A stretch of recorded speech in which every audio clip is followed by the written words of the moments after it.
Ito na sila guys. Kunin natin yung mga baka. Ilipat natin. Ayan sila. Ayaw nilang lumabas. Hindi sila na-train na ganyan. Ako noon, pag ako yung... Hindi na kasi ako pusher ngayon guys. Hindi na ako nagkaka-push. So ngayon, ayaw nilang lumabas. Ako noon, lalabas na yan agad. Tingnan na lang natin. Sinong leader?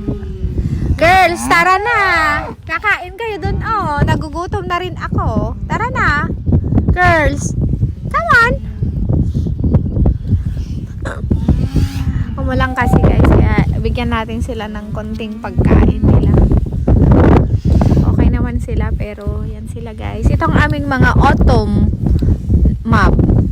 Anak sila ng autumn. So buntis, hopefully buntis na sila. Mag-scanning kami kasi magbe-breeding kami ng spring. Kung hindi mabubuntis dito, artificial insemination sa spring map.